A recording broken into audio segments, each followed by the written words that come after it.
살다 보면 누군가에게 인정받고 싶었던 순간들이 있습니다. 그런데 아무리 애를 써도 세상이 나를 알아봐 주지 않을 때 우리는 어떤 기분이 들까요? 서운함, 분노, 그리고 어쩌면 체념. 오늘 이야기할 사람은 철학자입니다.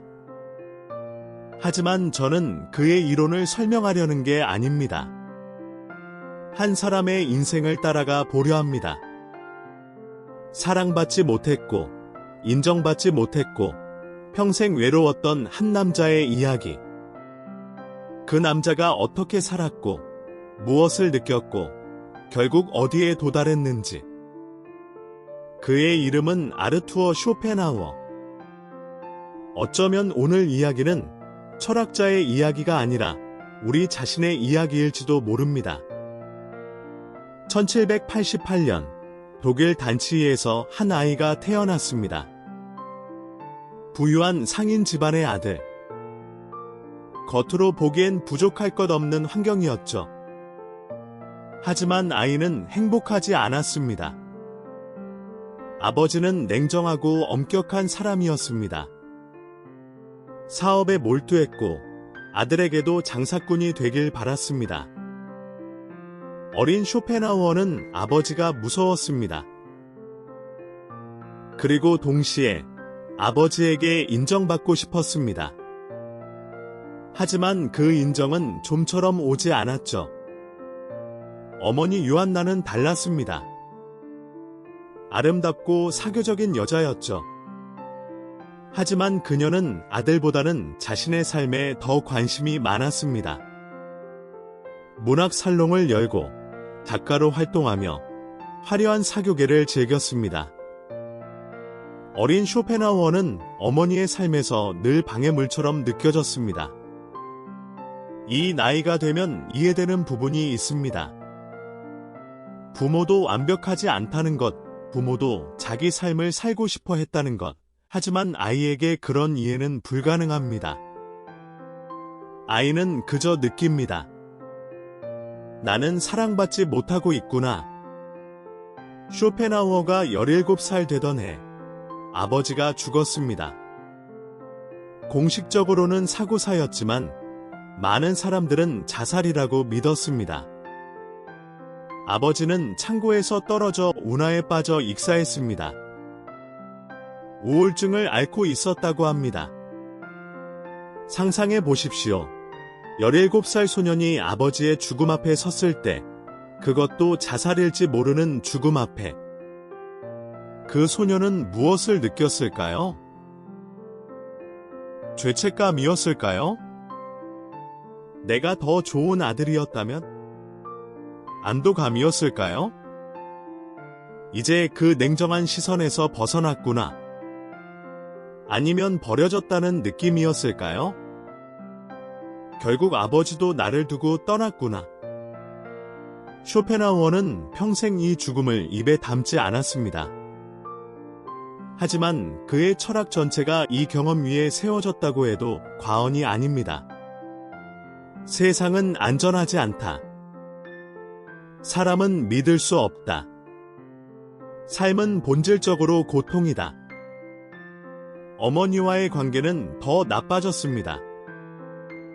아버지가 죽은 뒤 요한나는 오히려 더 자유로워졌습니다. 바이마르로 이사해서 문학 살롱을 열고 괴테 같은 유명인들과 교류했죠. 젊은 쇼펜하우어는 어머니의 집에 머물렀지만 그곳에서 환영받지 못했습니다. 어느 날 어머니와 큰 다툼이 있었습니다. 구체적으로 무슨 말이 오갔는지는 모릅니다. 하지만 그날 이후 쇼펜하우어는 어머니의 집을 떠났습니다. 그리고 다시는 어머니를 만나지 않았습니다. 평생. 어머니가 죽을 때까지 그는 어머니를 보지 않았습니다. 이런 상처는 쉽게 아물지 않습니다. 젊었을 땐 분노로 버틸 수 있습니다. 나는 저 사람들과 다르다. 나는 더 나은 사람이 될 거다. 하지만 나이가 들수록 그 상처는 다른 모습으로 돌아옵니다. 외로움으로, 불신으로, 그리고 세상을 바라보는 시선 자체로. 쇼펜하우어는 평생 결혼하지 않았습니다. 친구도 거의 없었습니다. 사람을 믿지 못했고 사랑을 믿지 못했습니다. 그것이 어린 시절의 유산이었습니다. 아버지는 아들이 상인이 되길 바랐습니다. 그래서 쇼펜하우어는 처음엔 상업학교에 다녔습니다. 장부를 정리하고 물건을 세고 거래처를 관리하는 법을 배웠죠. 하지만 그의 마음은 다른 곳에 있었습니다. 책이었습니다. 특히 철학책. 아버지가 죽은 뒤 쇼펜하우어는 상업교육을 중단하고 대학에 갔습니다. 괴팅겐 대학, 그리고 베를린 대학. 그곳에서 그는 철학에 빠져들었습니다. 플라톤, 칸트, 그리고 동양 사상까지. 젊은 쇼펜하우어에게는 야망이 있었습니다. 세상을 바꿀 만한 철학을 만들겠다는, 칸트를 넘어서겠다는, 자신의 이름을 역사에 남기겠다는. 이 나이가 되면 압니다. 젊을 때의 그 야망이 얼마나 순수했는지, 동시에 얼마나 순진했는지. 베를린 대학에는 당대 최고의 철학자 헤겔이 있었습니다. 강의실마다 학생들로 가득 찼고 온 독일이 그의 사상에 열광했습니다. 헤겔은 역사가 발전한다고 말했습니다. 세계 정신이 변증법적으로 진보한다고 말했습니다. 희망적인 철학이었죠. 쇼펜하우어는 헤겔을 경멸했습니다. 저건 철학이 아니라 말장난이다. 세상을 있는 그대로 보지 못하고 듣기 좋은 이야기만 지어낸다. 쇼펜하우어가 보기에 세상은 발전하지 않았습니다. 인간은 진보하지 않았습니다. 역사는 그저 똑같은 고통의 반복일 뿐이었습니다. 하지만 누가 그의 말을 들어주었을까요? 1820년 32살의 쇼펜하우어는 베를린 대학에서 강사 자리를 얻었습니다. 자신의 철학을 가르칠 기회였죠. 그런데 그는 이상한 결정을 내렸습니다. 강의 시간을 헤겔의 강의와 똑같이 잡은 겁니다. 왜 그랬을까요? 자신감이었을까요? 내 강의가 더 좋으니까 학생들이 헤겔 대신 나를 선택할 거야. 아니면 대결 의식이었을까요? 헤겔과 직접 붙어보겠어. 결과는 참담했습니다. 헤겔의 강의실은 발 디딜 틈 없이 가득 찼고 쇼펜하우어의 강의실은 텅 비었습니다. 몇 명 안 되는 학생들마저 곧 떠나갔습니다. 상상해 보십시오. 준비한 강의 내용을 들고 강의실에 들어섰는데 아무도 없는 겁니다. 빈 의자들만 당신을 바라보고 있습니다. 복도 너머로는 헤겔의 강의실에서 웃음소리와 박수소리가 들려옵니다. 그 순간 당신은 무엇을 느낄까요? 쇼펜하우어는 몇 학기를 더 버티려 했지만 결국 포기했습니다. 베를린을 떠났습니다. 그리고 다시는 대학에서 가르치지 않았습니다. 젊었을 땐 몰랐지만 나이가 들수록 이해되는 게 있습니다. 인정받고 싶다는 욕망이 얼마나 강렬한지, 그리고 그 욕망이 좌절될 때 우리 내면에 무엇이 쌓이는지. 쇼펜하우어는 분노했습니다. 세상에, 헤겔에게, 그리고 자신을 알아보지 못하는 모든 사람들에게. 하지만 그 분노 밑에는 다른 감정이 있었을 겁니다. 나는 왜 사랑받지 못할까? 어린 시절 아버지에게 어머니에게 던졌던 바로 그 질문. 1818년 30살의 쇼펜하우어는 한 권의 책을 출판했습니다. 의지와 표상으로서의 세계. 그의 평생 역작이었습니다. 이 책을 쓰는 동안 쇼펜하우어는 확신했습니다. 이 책이 세상을 바꿀 거라고. 자신이 칸트 이후 최고의 철학자로 기억될 거라고. 출판사에 원고를 넘기며 그는 흥분했습니다. 드디어 세상이 자신을 알아볼 것이라고 믿었습니다. 결과는 어땠을까요? 아무도 읽지 않았습니다. 책은 팔리지 않았고 서평도 거의 없었습니다.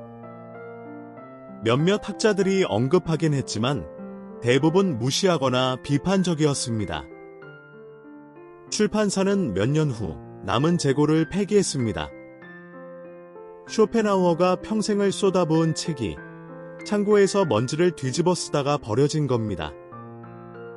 이 나이가 되면 압니다. 자신이 평생 공들인 무언가가 세상에 외면받을 때 그게 얼마나 아픈지. 하지만 이 책에는 쇼펜하우어의 모든 것이 담겨 있었습니다. 그의 삶이, 고통이, 경험이. 그는 세상을 두 가지로 나누어 설명했습니다. 표상과 의지. 표상은 우리가 보고 듣고 느끼는 세계입니다. 아름다운 풍경, 따뜻한 햇살, 사랑하는 사람의 미소. 하지만 쇼펜하우어가 보기에 이것은 껍데기에 불과했습니다. 진짜 세계는 그 밑에 있습니다. 의지. 의지란 무엇일까요? 끊임없이 원하는 힘입니다. 살고 싶다, 먹고 싶다, 사랑받고 싶다, 인정받고 싶다. 이 욕망들이 우리를 움직입니다. 아니, 우리를 지배합니다. 그런데 문제는 의지는 절대 만족하지 않는다는 겁니다. 배가 고프면 먹고 싶습니다. 먹으면 배부릅니다. 하지만 잠시 후 또 배가 고파집니다. 사랑받고 싶어 누군가를 만납니다. 잠깐은 행복합니다. 하지만 곧 불안해집니다. 이 사람이 나를 계속 사랑해줄까? 또 다른 욕망이 생깁니다. 쇼펜하우어는 이렇게 말했습니다. 삶은 욕망과 권태 사이를 진자처럼 오간다. 욕망이 충족되지 않으면 고통스럽습니다. 욕망이 충족되면 잠깐 기쁘지만 곧 권태가 찾아옵니다. 그리고 다시 새로운 욕망이 생깁니다. 이론처럼 들리시나요? 하지만 이건 쇼펜하우어 자신의 이야기였습니다. 그는 인정받고 싶었습니다. 책을 냈습니다. 강의를 했습니다. 하지만 세상은 그를 외면했습니다. 고통스러웠죠. 만약 성공했다면 어땠을까요? 잠깐은 기뻤을 겁니다. 하지만 곧 이렇게 생각했겠죠. 더 많은 인정을 받아야 해. 이걸로는 부족해. 아버지에게 사랑받고 싶었습니다. 하지만 아버지는 죽었습니다. 어머니에게 사랑받고 싶었습니다. 하지만 어머니는 그를 멀리했습니다. 사랑하는 사람을 만나고 싶었습니다. 하지만 그는 사랑을 믿지 못했습니다. 욕망이 만들어낸 고통. 그의 철학은 이론이 아니었습니다. 삶의 기록이었습니다. 지금의 우리에게 더 와닿는 이유가 있습니다. 우리도 비슷한 경험을 했으니까요. 뭔가를 이루고 싶었는데 안 됐던 순간들. 사랑하고 싶었는데 상처받았던 순간들. 인정받고 싶었는데 외면당했던 순간들. 쇼펜하우어는 우리에게 위로를 주려 한 게 아닙니다. 그저 정직했을 뿐입니다. 세상은 원래 이렇다고. 1831년 쇼펜하우어는 프랑크푸르트에 정착했습니다. 43살이었습니다. 그곳에서 그는 평생을 살았습니다. 혼자. 아버지가 남긴 유산이 있었기에 먹고 사는 데는 문제가 없었습니다. 하지만 그게 다였습니다. 명예도 없었고, 인정도 없었고, 친구도 없었습니다. 매일 같은 일과였습니다. 아침에 일어나 공부하고, 글을 쓰고, 산책하고, 저녁에는 극장이나 음악회에 갔습니다. 혼자서. 그는 개를 키웠습니다. 푸들이었죠. 이름은 아트만. 산스크리트어로 세계 영혼이라는 뜻입니다. 쇼펜하우어는 개에게만큼은 다정했습니다. 사람보다 개가 더 믿을 만하다고 생각했으니까요. 중년의 세월은 느립니다. 젊을 때처럼 미래에 대한 기대가 없습니다. 노년처럼 체념한 것도 아닙니다. 그저 하루하루가 지나갑니다. 아무 일도 일어나지 않습니다. 쇼펜하우어는 계속 글을 썼습니다. 논문도 쓰고 책도 냈습니다. 하지만 반응은 여전히 차갑거나 아예 없었습니다. 1844년 쇼펜하우어는 의지와 표상으로서의 세계에 두 판을 냈습니다. 첫 판이 나온 지 26년 만이었습니다. 그는 새로운 서문을 썼습니다. 그 서문에는 억눌린 분노와 서운함이 가득했습니다. 나는 진리를 말했다. 하지만 세상은 듣지 않았다. 후대가 나를 기억할 것이다. 지금의 이 무제한 시대가 아니라. 읽으면 가슴이 아픕니다. 이 사람이 얼마나 외로웠을까? 얼마나 인정받고 싶었을까? 두 판도 팔리지 않았습니다. 이 나이가 되면 이해됩니다. 자신이 옳다고 믿는 것을 말했는데 아무도 귀 기울이지 않을 때 그게 얼마나 서러운지. 쇼펜하우어는 점점 더 냉소적이 되었습니다. 사람들을 비웃었고 세상을 경멸했습니다. 그의 글은 날카로워졌고 독설로 가득 찼습니다. 하지만 그 밑에는 무엇이 있었을까요? 상처받은 소년이 있었습니다. 아버지에게 인정받지 못한, 어머니에게 사랑받지 못한, 세상에게 외면받은. 중년의 쇼펜하우어는 겉으로는 강해 보였습니다. 거만하고 독선적으로 보였습니다. 하지만 그건 갑옷이었습니다. 더 이상 상처받지 않기 위한. 우리도 그렇지 않나요? 나이가 들수록 단단해 보입니다. 하지만 속은 여전히 무릅니다. 어쩌면 더 무를지도 모릅니다. 더 많이 상처받았으니까. 1850년대 쇼펜하우어가 60을 넘긴 나이에 이상한 일이 일어나기 시작했습니다. 사람들이 그의 책을 읽기 시작한 겁니다. 처음엔 몇몇 젊은 지식인들이었습니다. 그들이 쇼펜하우어의 철학을 이야기했고 입소문이 퍼졌습니다. 언론에서도 다루기 시작했습니다. 독일이 놓쳤던 천재 철학자. 책이 팔렸습니다. 드디어 쇼펜하우어는 유명해졌습니다. 방문객들이 찾아왔고 편지들이 쏟아졌고 언론이 인터뷰를 요청했습니다. 그가 평생 원했던 것들이었습니다. 하지만 너무 늦게 왔습니다. 60이 넘은 쇼펜하우어는 30살 쇼펜하우어가 아니었습니다. 40대 쇼펜하우어도 아니었습니다. 수십 년을 혼자 살며 그는 이미 많은 것을 내려놓았습니다. 명성이 찾아왔을 때 그는 기뻐했을까요? 어느 정도는 기뻤을 겁니다. 인간이니까요.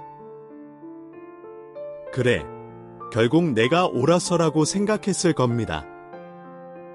하지만 동시에 허무했을 겁니다. 이제 와서 무슨 소용인가? 내가 정말 필요했을 때는 아무도 없었는데. 쇼펜하우어의 철학이 맞았던 겁니다. 욕망이 충족되면 기쁘지만 그 기쁨은 오래가지 않습니다. 곧 권태가 찾아옵니다. 만약 30살에 성공했다면 그는 더 행복했을까요? 아마 잠깐은 그랬을 겁니다. 하지만 금방 다른 욕망이 생겼겠죠. 더 큰 인정을 받아야 해. 칸트만큼, 플라톤만큼. 결국 만족은 없습니다. 이 나이가 되면 압니다. 우리가 원했던 것들을 얻었을 때 생각보다 덜 행복하다는 걸, 어쩌면 행복은 얻는 데 있지 않고 다른 곳에 있는지도 모른다는 걸. 말년의 쇼펜하우어는 조용했습니다. 방문객들을 만났지만 크게 흥분하지 않았습니다.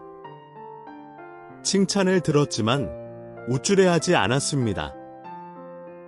어느 편지에서 그는 이렇게 썼습니다. 명예는 멀리서 볼 때 아름답다.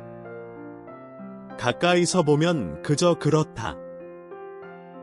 쇼펜하우어는 1860년 9월 21일 72살의 나이로 세상을 떠났습니다. 프랑크푸르트의 작은 아파트에서 혼자. 아침에 하인이 그를 발견했습니다. 소파에 앉은 채로 조용히 숨을 거둔 모습이었다고 합니다. 그의 인생을 돌아보면 행복했다고 말하기는 어렵습니다. 사랑받지 못했고, 오랫동안 인정받지 못했고, 평생 외로웠습니다. 하지만 그는 한 가지를 발견했습니다. 고통을 줄이는 방법. 그것은 욕망을 줄이는 것이었습니다. 쇼펜하우어는 말년에 이렇게 살았습니다. 크게 바라지 않고, 크게 기대하지 않고, 조용히 하루하루를 살았습니다. 매일 아침 일어나 같은 시간에 공부했습니다. 같은 시간에 산책했습니다. 같은 식당에서 식사했습니다. 단조로운 삶이었지만 그 안에 평온이 있었습니다. 그는 사람들에게 인정받고 싶다는 욕망을 내려놓았습니다. 물론 완전히 내려놓은 건 아니었을 겁니다. 인간이니까요. 하지만 예전처럼 그것에 매달리지는 않았습니다. 그는 혼자 있는 것을 받아들였습니다. 외롭지 않다고 거짓말하지 않았습니다. 외로웠습니다. 하지만 외로움과 함께 사는 법을 배웠습니다. 그는 세상이 자기 뜻대로 되지 않는다는 걸 받아들였습니다. 사람들이 자신을 이해하지 못하는 것도, 자신의 철학이 인정받지 못하는 것도, 분노하지 않으려 했습니다. 그냥 그렇다고 받아들이려 했습니다. 젊었을 땐 몰랐지만 나이가 들수록 이해되는 지혜가 있습니다. 기대하지 않으면 실망하지 않습니다. 많이 바라지 않으면 덜 고통스럽습니다. 소박하게 사는 것. 쇼펜하우어는 이렇게 말했습니다. 건강한 거지가 병든 왕보다 행복하다. 거창한 것을 얻으려 하지 말고 가진 것을 지키라는 뜻입니다. 건강, 평온, 자유. 이런 것들이 사라졌을 때 우리는 그제야 그것들이 얼마나 소중했는지 깨닫습니다. 말년의 쇼펜하우어는 매일 아침 산책을 했습니다. 푸들과 함께 같은 길을 걸었습니다. 특별한 일은 없었습니다. 하지만 그 평범한 아침들이 그에게는 평온이었습니다. 그는 음악을 들었습니다. 특히 바흐를 좋아했습니다. 음악을 들을 때만큼은 의지, 즉 욕망에서 벗어날 수 있다고 믿었습니다. 순수하게 아름다움만 느끼는 순간, 그는 책을 읽었습니다. 고전들을 플라톤, 우파니샤드, 불경, 오래된 지혜들 속에서 위안을 찾았습니다. 화려하지 않은 삶이었습니다. 하지만 견딜 만한 삶이었습니다. 어쩌면 그게 전부일지도 모릅니다. 인생은 견디는 것, 버티는 것, 그리고 가끔 찾아오는 작은 평온의 순간들을 소중히 여기는 것. 쇼펜하우어의 인생을 따라오며 우리는 무엇을 보았을까요? 사랑받지 못한 아이, 인정받지 못한 젊은이, 외면당한 중년, 그리고 뒤늦게 찾아온 명성 앞에서 담담했던 노인. 그는 위대한 철학자였지만 동시에 우리와 다르지 않은 사람이었습니다. 상처받았고, 외로웠고, 인정받고 싶어 했고, 사랑받고 싶어 했습니다.